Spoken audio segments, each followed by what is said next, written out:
Hello and welcome to a new project on my channel. We're playing Pathfinder, Wrath of the Righteous.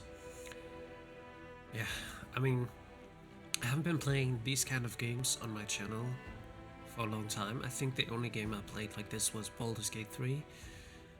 And then this game here isn't even using the D&D rule set that Baldur's Gate 3 is using. It's using not its own, but it's using the Pathfinder rule set. So yeah, Pathfinder Wrath of the Righteous, a CRPG with isometric view, so top down. And yeah, it's gonna be a very, very long one. I'm really excited for this. It's a very, very deep role-playing game. Pathfinder is very similar to Dungeons and Dragons. Basically, Pathfinder was made after Dungeons and Dragons version 3.5, so it's based on that. And then they, changed it to make it its own. So, yeah, I have already tried out something, but let's go and start a new game. We have the ability to choose between the main game and some DLCs, although I have checked, of course, when those DLCs play. Like, for example, sometimes DLCs play before the main story and would be good to play before. Here, it's like Through the Ashes and The Lord of Nothing, they play during the first chapter of the main story. Then Inevitable Access plays right at the end, right before the last boss of the whole main game, and the Treasure of Midnight Isle is somewhere in between. In that case, I think we can just start with the main story. Those are not really connected to the main game. Apart from if you defeat the end boss in the second one, those are actually connected. So you play the same character here that you play here, but this one, if you defeat the last boss, it will have an impact on the main story. So I should play those at least somewhere after chapter 1, I guess. We'll see how I do it. Let's start with the main story. I've checked the difficulty as well. We're gonna put it on daring for the moment. I am used to playing video games, I don't know, video games of course, but CRPGs, well, apart from Baldur's Gate 3, maybe Dragon Age Origins, that I played, but it's kind of similar, but also not really. We're gonna do custom, of course, because I think maybe daring might be too difficult for us. We're going to put weak hits on normal. Yeah, I know, now I say that it might be too difficult and I make it even harder, but I'm gonna turn off Death's Door and turn on Death Companion's Rise after combat. This is something that was not in Baldur's Gate 3, but in Dragon Age Origins, and I like that we can't actually lose any companions because they rise after the end of the fight. Okay. Remove negative effects on rest. We're also going to put that on alter level. It's going to be turned off. Slightly weaker enemies, we can leave it at that. Damage to party 1.0, yes. Number of enemies, standard. Additional, no, I'm not going to do that. This might be a bit too difficult then. Party steep on the, no. Weather effects, I'm going to put that on heavy because I'd like to have it a little bit immersive. Enable character retrain, yes, I want to be able to do that as well, like I did in Baldur's Gate 3. The crusade management, I have no idea how that will be, so I'll leave it in the middle to casual. Auto mode, nope, I want to see it. Only active companions receive experience. I think then some of my companions will not experience at all. So maybe let's leave it at that. And only skill users receive skill check experience. I think that we can leave on. Last Aslanti mode, only one save slot. Maybe too much for me, especially since I'm doing this for Let's Play. Short tutorials, we'll leave it on. I hope we can still change it during the game, because I think it might have been... It may be a bit too difficult for me, but I will try it out. I mean, I could maybe adjust those to moderately weaker enemies if it is too difficult. I guess we'll see. Next. So yeah, what kind of character are we going to build? I have thought about it before because I knew that it's going to be very difficult to get into this game, into the system.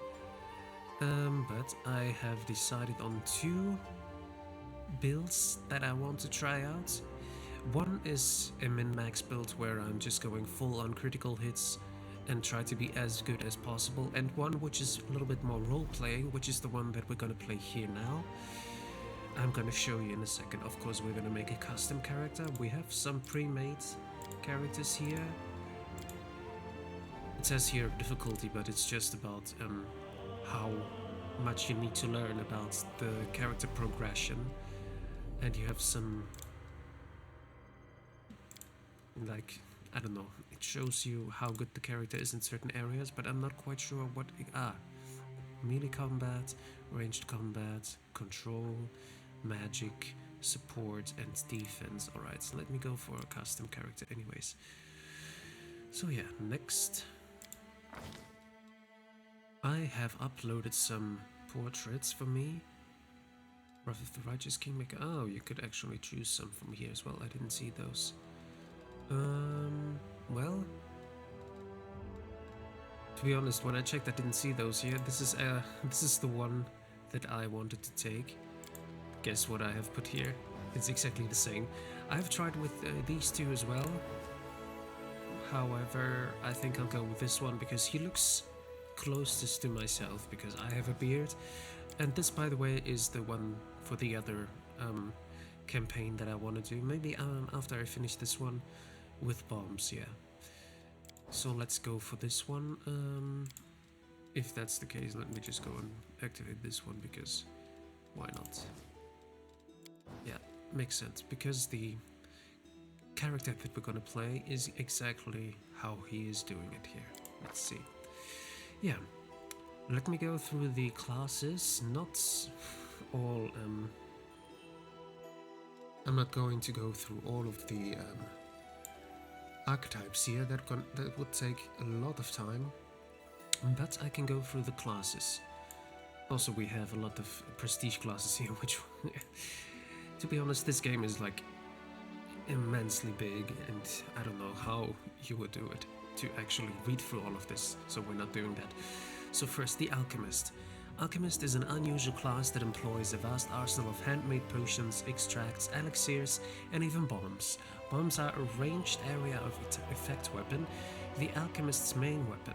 They learn a lot of arcane spells, but instead of casting them normally, an alchemist prepares them as extracts. I would go for this one if I had done, you know, the other builds. I would actually do the Grenadier, because the Grenadier is the most bomb focused, I think. But as I said, I'm not going for the Alchemist here. Arcanist. Arcanists are specialists of arcane magic. They apply a wide array of spells that make them useful in a lot of different situations. After resting, they choose a limited amount of spells they can use that day. Arcanists are capable of making their spells more powerful. Then we have the Barbarian. Barbarians are melee warriors who plunge into rage to deal the enemies a lot of damage. They move fast and have a lot of health, but are poorly armored as they advance. The barbarians gain immunity to some of the enemy's tactical advantage. Then there's the Bard. Bard is one of the best support classes in the game, wielding a lot of arcane spells. In addition to empowering the allies, they can heal them as well as control and weaken the enemies. Bards are well versed in many skills, like disarming traps, and are especially good at passing lore and knowledge checks. Then we have the Blood Rager. Blood Ragers are berserkers who succumb to rage to increase their power in melee fights. They can use a basic set of arcane spells, mostly to empower themselves. As a Blood Rager advances, they gain immunity to certain enemies' tactical advantages. Then we get the Cavalier. Cavalier is a warrior who has an animal companion, a faithful steed they can ride into battle. They are strong melee fighters who can also empower their allies. Then the Cleric. Clerics devote their lives to serving gods. They have access to the most powerful divine spells. A cleric's main role is to heal and empower their allies. Depending on their specialization, some clerics are also good at weakening enemies or smiting them in the name of their faith. Druids. Druids are guardians of balance, nature, and elements. They have access to the most powerful divine magic coming from their connection with the natural world.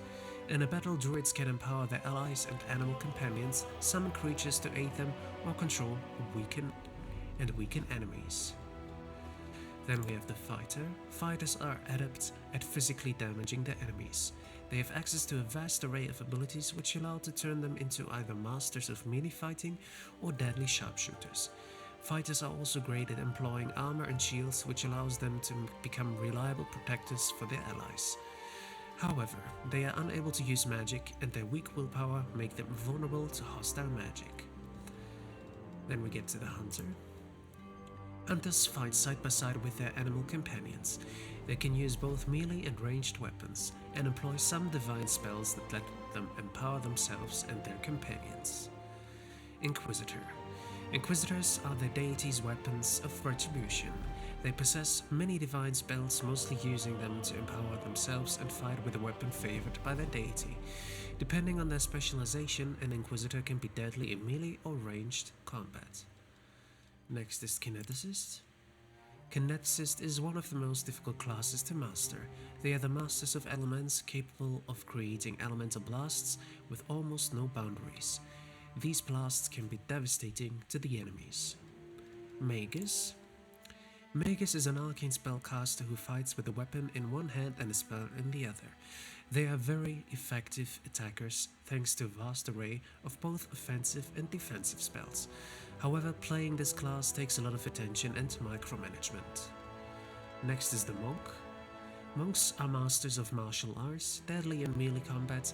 They fight with their bare hands or with special monk weapons. A monk must have a lawful alignment or they won't be able to advance. You see, a lot of them are still to come. Oracle. Oracles are powerful divine spellcasters who have access to the most powerful divine magic. They can effectively heal and empower their allies or devastate their enemies. Oracles have access to a limited number of spells and only gain new ones as they advance in level. This makes them less flexible, but they can cast more spells before needing a rest. Paladin.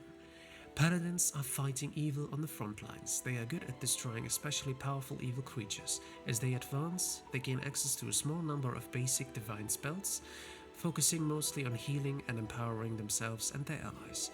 A paladin must have lawful good alignment or they will lose most of their powers. Ranger. Rangers are adepts at exterminating certain types of enemies.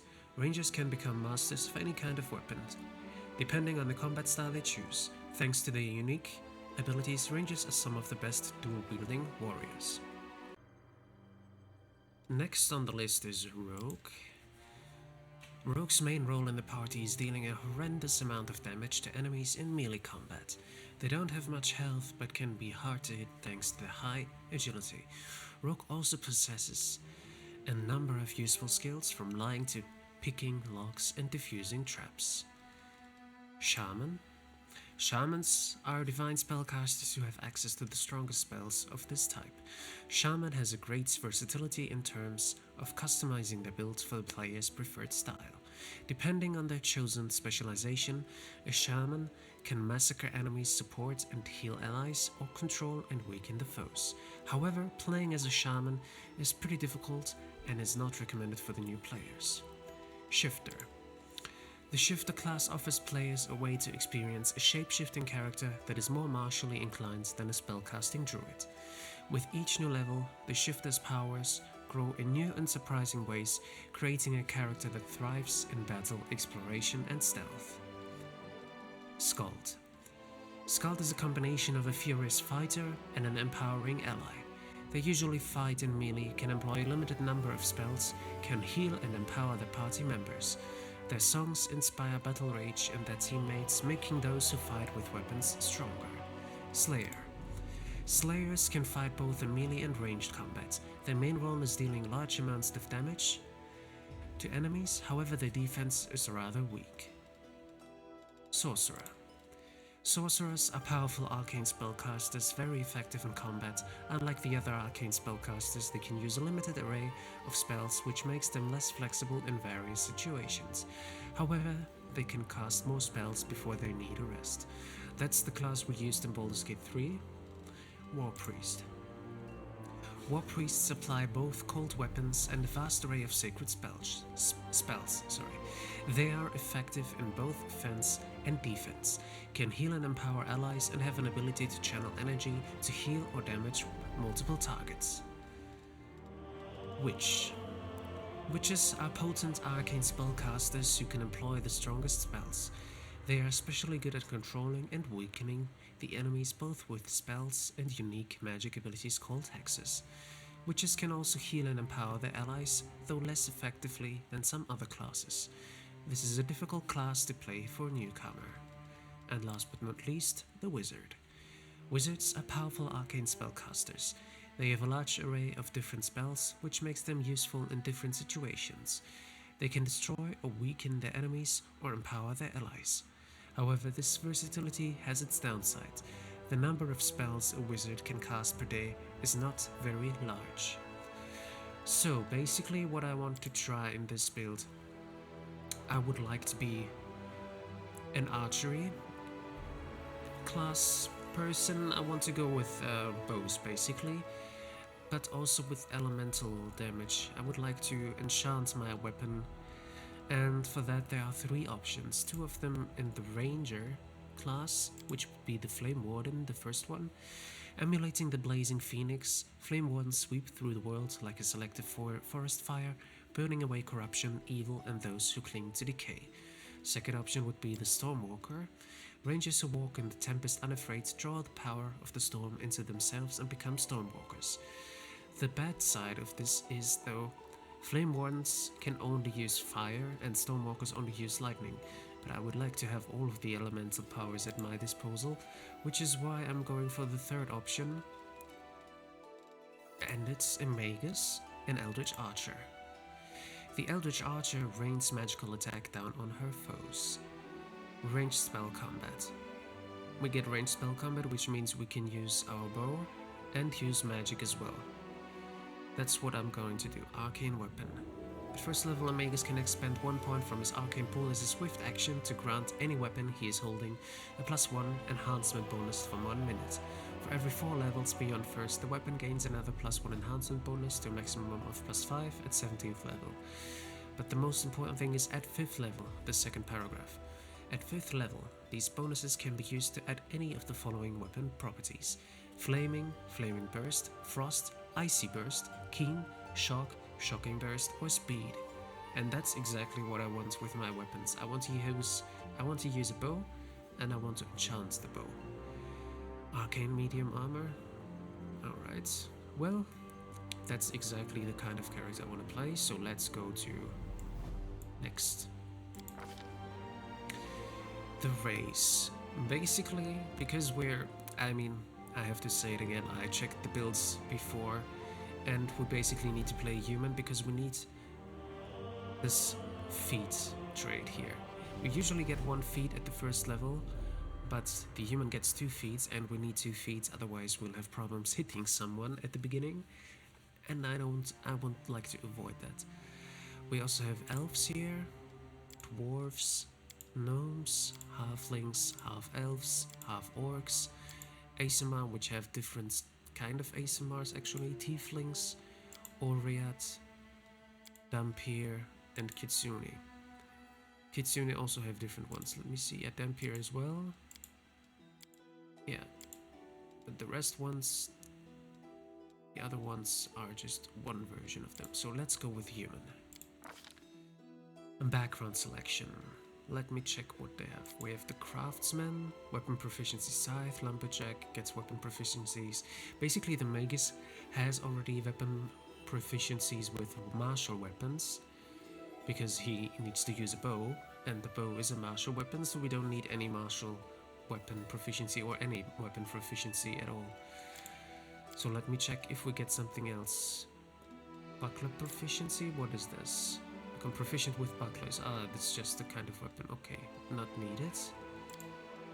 None. Your background is unknown and doesn't grant you any bonuses. Okay. Oblates.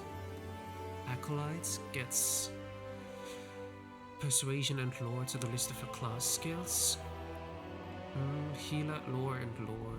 Lore nature, lore religion. Martial disciple, improved unarmed strike. Okay. Regional. Although a swordsman gets weapon proficiency in duels, sword and buckler proficiency, and adds persuasion to the list. Alkenstar Alchemist. Okay. Oh, that's nice for my other character. She also gets a +1 bonus to damage with Alchemist Bombs and Alchemist items. So maybe I'm going for this one. Although the +1 damage is just a little bit, I guess, it's not really needed, to be honest. Persuasion and +2 bonus on diplomacy checks. Knowledge Arcana and +4 dodge bonus. Lore, Religion and +3 bonus to maximum hit points. I'm only talking about the positive ones at the moment, or the ones on top. Lore, Religion, +1 saving throws. Lore, Nature and Stealth, +1 to damage with all throw-in weapons. Nexian Scholar, Knowledge Arcana, +2 bonus on Knowledge Arcana skill checks. Osirian Historian, the same. Quadian Wanderer, Perception. Oh, wait a second. No, the one is World and one is Arcana. Quadian Wanderer, Perception and Lore. River Kingdoms, Daredevil, Mobility, and +2 bonus to AC against opportunity attacks. Okay. Mobility and Athletics. Athletics, Trickery and Knowledge. It would be good to know what is already part of my skill list. Because obviously I would like to have Trickery, of course, and something else as well. This one gets Mobility. Let's see for the Scholars. Use Magic Device and Knowledge Arcana. Use Magic Device and Lore. Religion, Scholar Nature gets Use Magic Device and Lore Religion. And Urban Hunter, Numerian Companion. Okay. Street Urchin, Acrobat gets Trickery and Mobility. Mager gets Trickery and Persuasion. Pickpocket gets Trickery and Stealth. The Wanderer, Hermit gets Lore Nature. Hunter gets Lore Nature and Perception. Well, to get Perception is really good, but Lore Nature is nothing that I would really need, I think. Nomad, Lore Nature, +3 bonus to maximum hit points. What else? Warrior. Bounty Hunter gets Stealth. Gladiator gets Persuasion. Guard gets Perception. And Mercenary gets Knowledge. There was something interesting. Trickery and Mobility. Or Trickery and Persuasion is probably what I need most, I think. Of course, Perception is something we need as well, but I would like to max out Persuasion. We have weapon proficiency with dagger, punching dagger, and darts, but I don't think that's needed. What is the negative here? If the character already has the skill, class skill, weapon proficiency, or armor proficiency granted by the selected background from a class during character creation, then the corresponding bonuses from background change to a +1 competence bonus in case of skills, a +1 enhancement bonus in case of weapon proficiency, and a -1 armor check penalty reduction in case of armor proficiency. Okay, in that case, I really should go for the Wanderer with the short and long bow, because then we get the weapon proficiency bonus, competence enhancement, and so on. I get the Lore Nature, but that's not really needed, I think. But the short bow and long bow proficiency is what I want. Basically not the proficiency, but the bonus to that. The other ones were not that interesting, I think. Scholar, because I don't really need any other.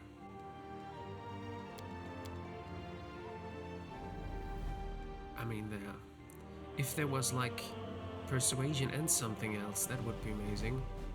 Because then I would, But the weapon proficiency there is just too good. And I don't see any other weapon proficiency with bows. Blade, Noble. Longsword, but not longbow.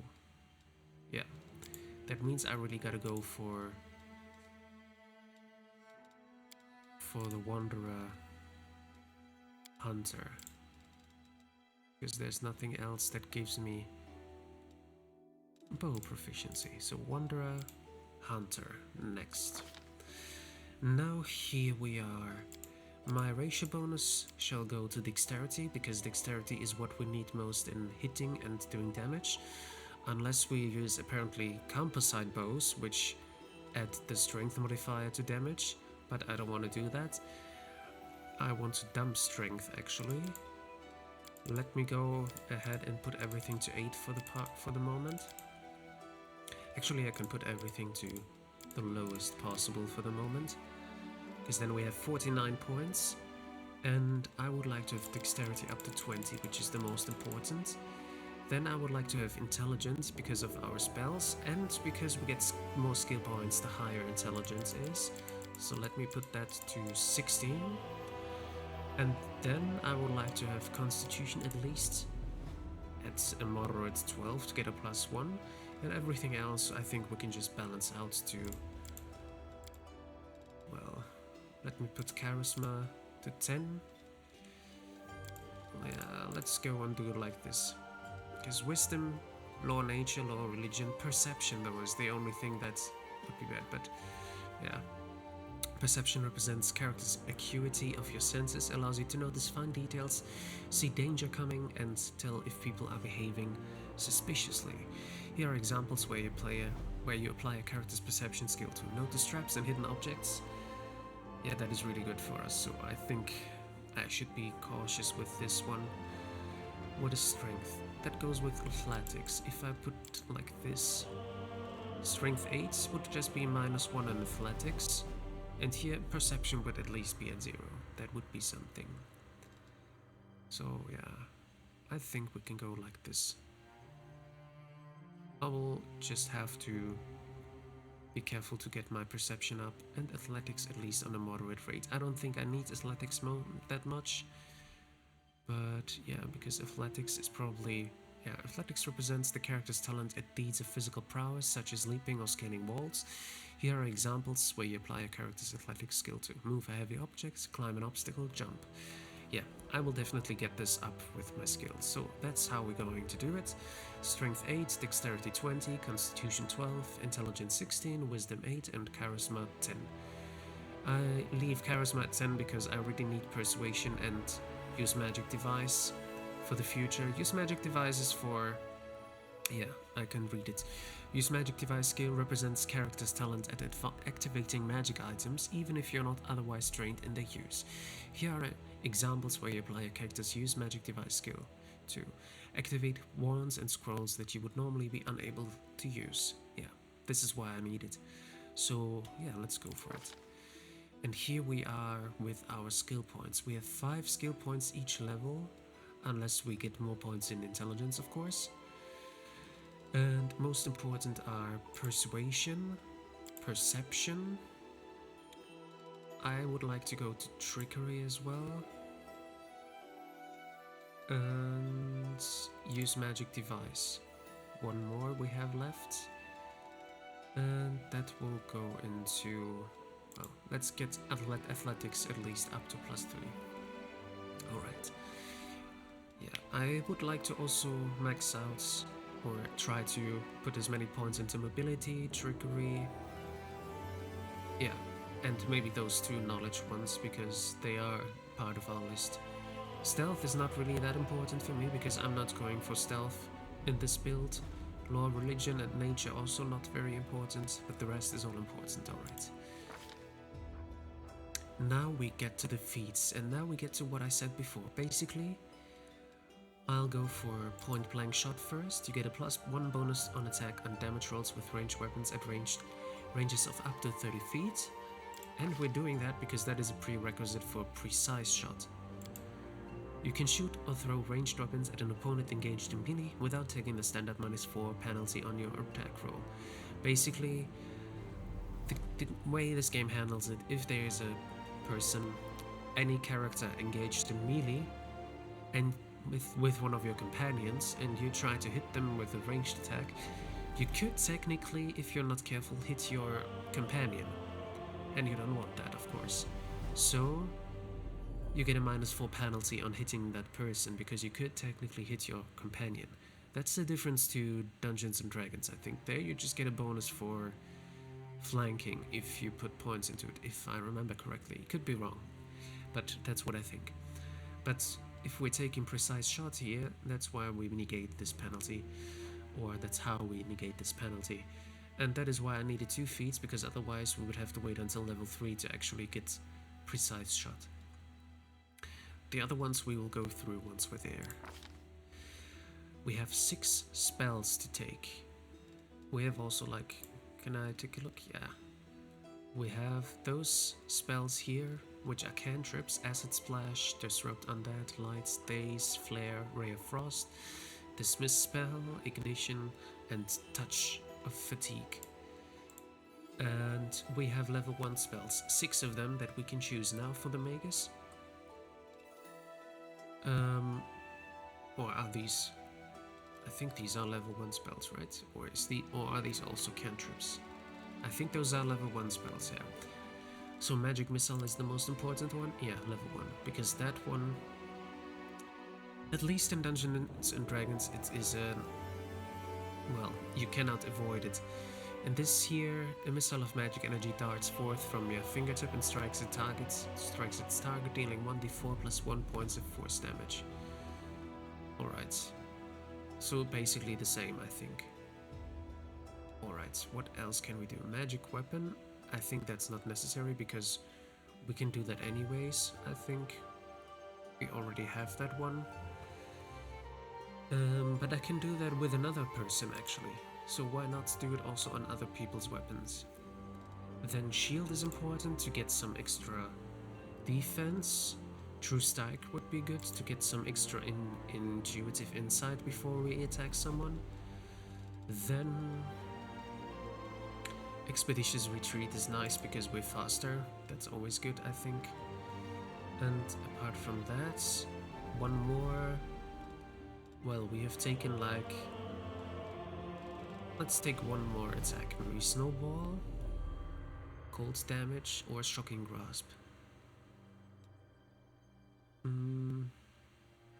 Let's go for the Snowball because it also has the Fortitude saving throw, and the Shocking Grasp doesn't have it. Spell resistance affected by target spell resistance. Casting time standard action, I think. Let's go for this one, yeah.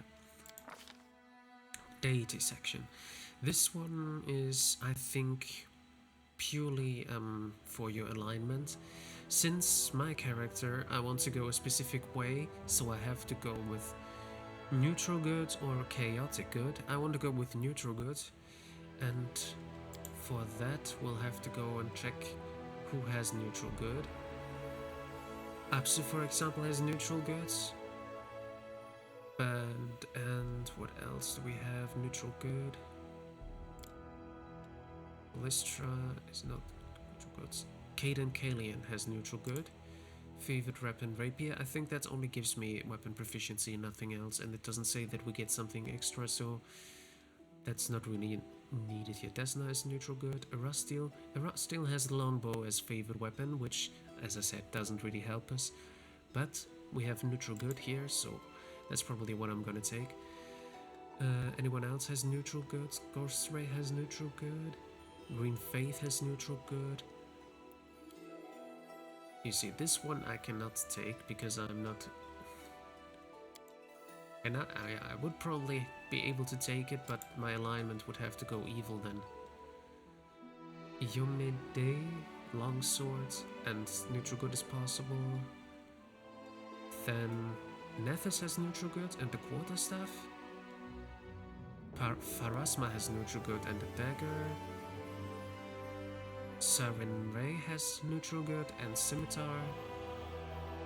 Shelin has neutral good and the Glaive. Torrel has neutral good and the Warhammer. And that's it, yeah. We're gonna keep it with Erasteel because, well, as I said, it doesn't matter, but we have the neutral good alignment here and I'm going for that one. We stay with neutral good. I think that's pretty much self-explanatory. Lawful good, neutral good, chaotic good, lawful neutral, true neutral, chaotic neutral, lawful evil, neutral evil, and chaotic evil. I'm trying to be good in most of my playthroughs, only sometimes I go evil, but here we stay with neutral good. Now we finally get to actually change the appearance of my character. I'm gonna go with someone who has a little bit of muscle. Makes sense for an archer. I am a little bit lighter from the complexion, so let's go with this one. The face.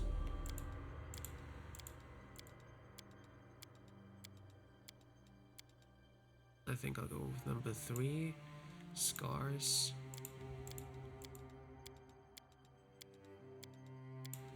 Can I zoom in? Ah, yeah, I can zoom in. Perfect. This one I like. Basically, okay. I like to do this like in cyberpunk areas where it looks like the eye was changed to make it easier for the person to actually, yeah, hit something, to have more perception basically, or accuracy. That's what I was looking for. Accuracy. We go for green eyes and brown hair. Dark brown hair. The hairstyle, I would like to have it similar to me, so that I can really roleplay it. Although it would be better to have it like the portrait that I have, so it has to be black hair. In that case, maybe the face has to be a bit different. Maybe I should add the beard first. The beard. That would be the beard. The face.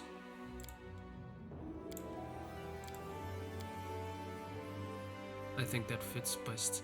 Now let me check the hair if I find something better.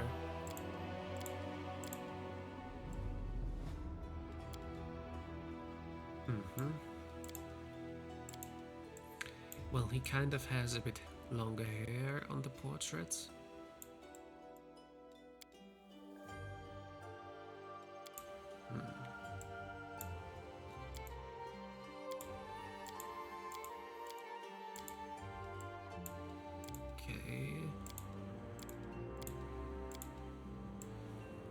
Could go with this if I want to. I mean, this, it's not exactly. This would be more the hair, I think, that my portrait has.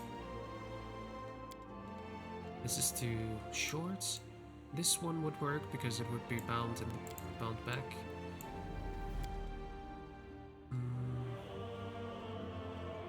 This one is also very short.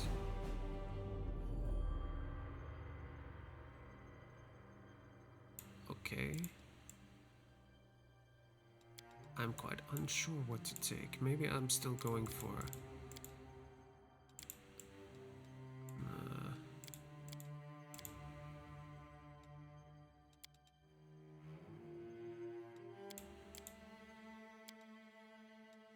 Should I go for this one?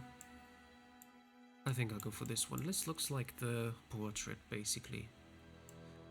Alright, war paint. I don't like war paint, so let's leave it as this is. Tattoos also we don't need. Clothes colors. Let me go for something brownish. And a little bit green.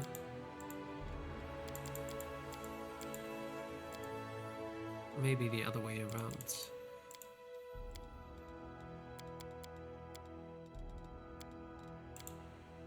Yeah, I think I like that. That's nice. I have no use for this. Yeah, now he looks like the character. Confident. So many thoughts. So little time. Pious. I have no need for this. Brave. I won't give up. I feel faint. I lead. Aggressive. You calm down. Pragmatic. Not dead yet. Damn it all. Beautiful. Combat is adjourned. First come, first served. Someone else would make better use of this.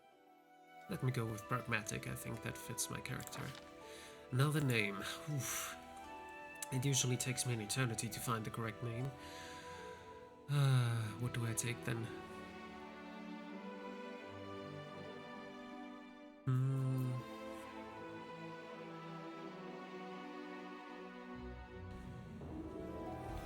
Let's go with something like this. And, well, what should I take? Let's go for the 1st of June, because my cat has its birthday. His birthday is on the 1st of June. Oh yeah, that is Carlian. Time's not waiting. Time's not waiting, that's true. This is my character, neutral good, Eldritch Archer. Let me quickly make... Let me make a screenshot of this. Alright. And that's it. Our character is ready. We can now start with the campaign.